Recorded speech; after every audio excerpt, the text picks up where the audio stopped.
আমি এখন দুপুরবেলা শুতে থাকতে একটা প্ল্যানে একটা খাবার হচ্ছে টক দই ড্রাই মিল্ক যেটা হয় সেটাই আমাদের সাথে রেসিপিটা শেয়ার করবে। তোমরা একটা এরকম বাটি নিয়ে নেবে, সেই বাটিটা ধুয়ে নিয়েছি আর জলটা এখানে ফেলে দিলাম। তারপরে হালকার ওপরে আমি একটু দই নেব, তো সেখান থেকে আমি একটু দই নিয়ে পারবে দাঁড়ান আপনি। হ্যাঁ, এবার আপনারা দেখতে পাবেন, এই দেখুন বাটিটা আছে, বাটিটাতে যতটা পারবেন দই নিয়ে নেবেন। ফ্রিতে দই ছাড়া যাবে না। এই যে আমি দইটা নিয়ে নিচ্ছি, যতটা পারবেন নিয়ে নেবেন, যতটা পারবেন, ব্যাস আর দরকার নেই। আর এই যে লেগে আছে যেটা, এটাও নিয়ে নেব, কারণ জিনিস নষ্ট করা যাবে না। মাথা থেকে এটা নিয়ে নেব। অনলি সুগার, সুগার একটা স্পুন নিয়ে নেব। ভালো একটা স্পুনও পাচ্ছি না, যাই হোক এটাই নিয়ে একটা স্পুন নিয়ে নিলাম। এটাতে একটা স্পুন আছে, এটা থেকেই দিই। 2 টেবিল স্পুন সুগার, আর একটু দিয়ে দিলাম, মানে 3 টেবিল স্পুন সুগার দিতে হবে। এবারে এটাকে মাখবো।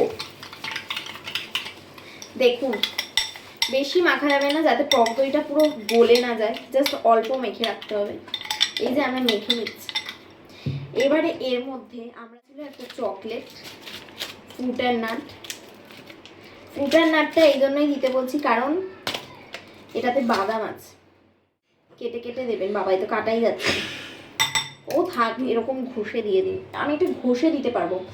আচ্ছা দাঁড়ান, এখন চকলেটটা ঘষবো। বড়টাতে হাত থেকে দাঁড়ান, এটাতে বসিয়ে নি। হ্যাঁ, বড়টাতে ঘষবেন। যদি এরকম ঘষার কিছু থাকে, মানে কিছু একটা ঘষে তাকে উড়িয়ে দেওয়া যাবে, তো সেই জন্য বড়টাতেই ঘষবেন। বাদামটা পুরো ছিটকে গেল গাইস। একটু ভালো করে চকলেটটা দিয়ে নেব। আপনারা এরকমই নেবেন, না তো ফ্লেভার পাবেন না। এই দেখুন বাদামটা, এই বাদামটাই ভালো লাগবে খেতে, মুখে যখন পড়বে না সেই।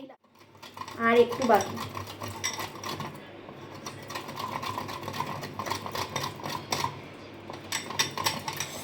বাবা খুব কঠিন কাজ, থাক এটুকু আর ঘষণা দিয়ে দিই। এটা এরকম নোংরা করেই রেখে দেবেন, নোংরা করেই থাকবে এগুলো। এখানেও এই নোংরা ব্যাপারটা আছে, যেটা এই দেখে নোংরা পড়ে আছে এখানটা। এই যে এবার এটাকে ঘষবো, মানে মিক্সড করবো, সরি গাইস, মিক্সড করবো। এই দেখুন, দেখতে পাচ্ছেন এ বাবা পড়ে গেল একটু। এটা নষ্ট করা, উড়ে খেয়ে নিতে হবে, নষ্ট করা কিন্তু যাবে না। একদম সেই টেস্ট হয়েছে। এখানে যদি একটু বাদাম থাকে, আগে ক্যাডবেরিটা ছিঁড়বেন, এই যে বাদামগুলো বোঝা যাচ্ছে। এবার বাদামের সাইড থেকে ক্যাডবেরিটা ভাঙবেন। এই দেখুন বাদামটা পড়বে, শুধু বাদামগুলোই নেব, কারণ ক্যাডবেরি অনেকটা দিয়ে দিয়েছি, ক্যাডবেরি আর দেবো না। এই যে বাদামটা দিয়ে দেবো, দিয়ে দেয় না পুরোটাই। এই যে বাদামটা,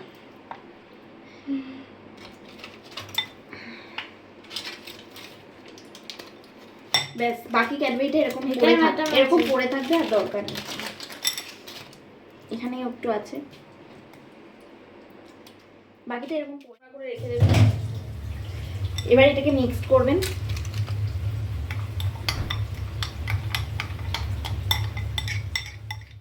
এবারে দেখি কি, চুলগুলো আবার এসছে মাঝখানে, সরুন চুল, শর্ট চুল। এই দেখুন, এবারে এটাকে ভালো করে খাবো।